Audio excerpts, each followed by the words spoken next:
Pretty Girl Club. Welcome back to the Exotical Storytime series. If you would like to share your story about dealing with colorism, texturism, featureism, being pedestalized, being fetishized, or pretty girl problems, if there is anything that has happened to you that relates to the Exoticals United YouTube channel or your experience as an exotical, please email me at exoticalsunited@gmail.com.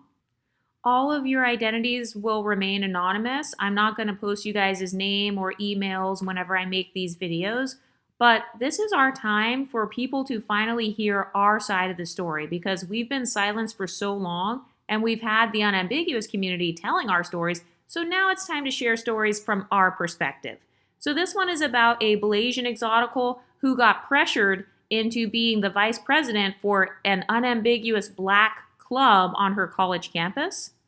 But this pretty girl says, in college, I was in lots of clubs and spaces, some pertaining to my major and some ethnic.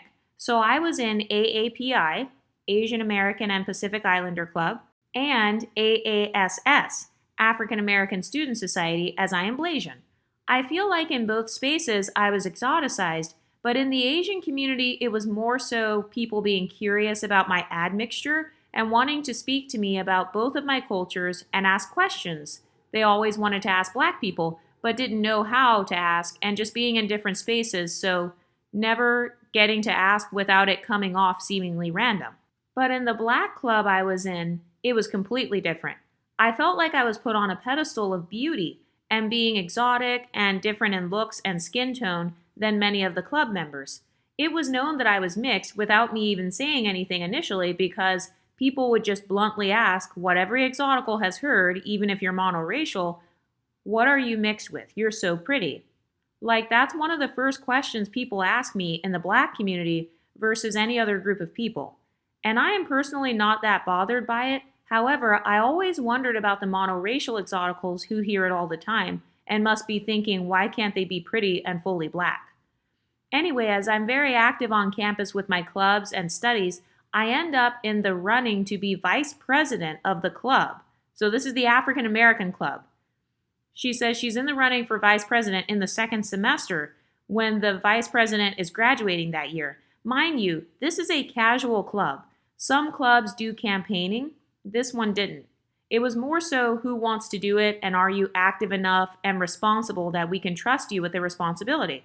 So I'm excited but kind of surprised that they want me to be in this position of power in the club because I've never helped plan or host any of the events.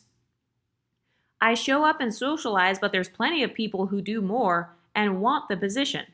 2, I am multi-ethnic and multicultural, so I don't think I'm the best choice to be the voice of monoracial dark-skinned black people at my PWI, which is a historically white university, when there's literally 70 plus members of the club who do more than me here and are monoracial and monocultural.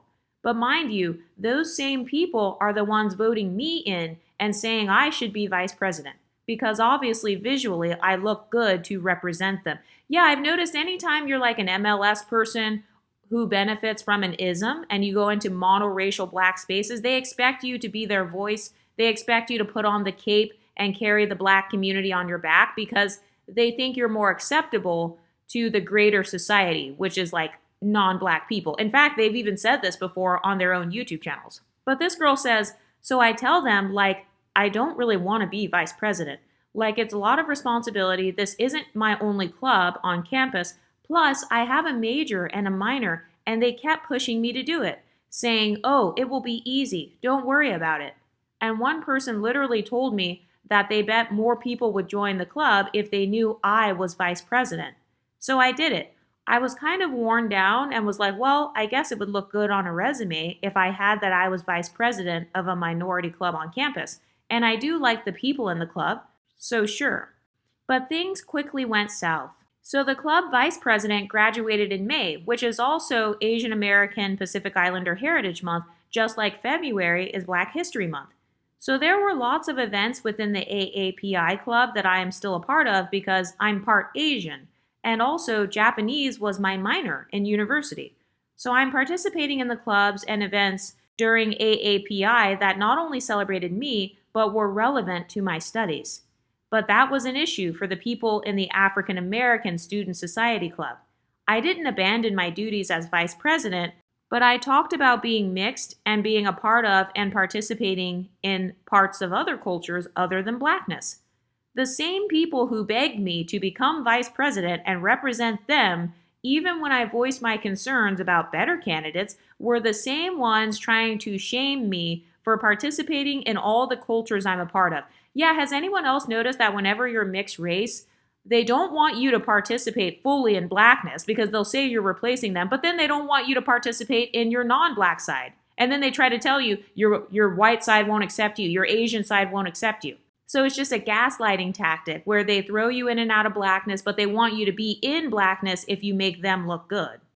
But this girl says, I just confronted one of the members who said to me, why am I even vice president if I love the Asian community so much? Like what? I looked at her and was literally like, you do know I'm Asian, right? And all hell broke loose. She started going around telling one in the club I only identify as Asian because I called myself Asian, which I am. And unambiguous dark-skinned people do what they do best. When they put somebody on a pedestal, they tear them right down. Now it's, I don't identify as Black when I do, and I never said I didn't. I always called myself Blaisan, and no one had an issue making me the spokesperson for their race until it's no longer convenient for them. They loved my exoticism and my ability to speak several languages and to sexualize me, but my ability to jump in and out of Blackness and embrace both sides of my culture triggers them. Yeah, a lot of people who are monoracial and monocultural, they get triggered when you have a fluid identity because they view your multifaceted identity as a social climbing tool. Whereas for a lot of them, they view Blackness as some sort of handicap or like, they're going to stay stuck at the bottom. So yes, that I can see why they would get triggered. She says, I've never been called not Asian by my Asian Pacific Islander club because I was vice president of the African American club, the position that the unambiguous dark-skinned Black people put me in the first place. Anyway, I dropped down from the vice president a couple of days after that because I'm not letting any group of people try to tug of war with my identity, pulling me in and pushing me out when it's beneficial to them. Thank you so much for reading my story time. I wanted to submit this because I feel like you can give a lot of good commentary for what happened because I understand what happened, but I feel like I can't really fully explain it in words how unambiguous dark-skinned people like to benefit off exoticals, but also don't like that we are exotic. Yeah, this girl's story reminds me of Tyla, because Tyla is also, I believe she's got a Blasian mix. I think she's got Indian and Black and like Irish or something. She's a fellow triracial. But I definitely have noticed that pattern where it's like they will force you or pressure you or even try to bully you into representing the Black community when you're pretty, when you look good, when you have social status of some sort. Anytime you make the Black community look good, they want to claim you as just Black because, then they can kind of ride your coattails. You're helping to kind of increase the status of people who have inferiority complexes. But then as soon as you start showing love to your non-Black ancestry, it's almost like they view it as a betrayal. Like, how dare you give credit or honor to any other ancestry other than Blackness? Remember how they did this with Jada Cheeves, the girl who's part Mexican? They were like, how dare you give honor to Mexican people? And I think a lot of this is because of racism. A lot of people in the Black community won't admit that they're actually racist against women from other ethnic groups. And that's why they call them names on their YouTube channels like Ling Ling and Maria. And, they call them all these crazy names, like these stereotypical names. Anyway, what do you ladies think? Have you ever been pressured or pedestalized to become the representation of Blackness at your school or your job? Let me know what you think in the comment section, and I'll talk to you next time. Stay pretty, ladies.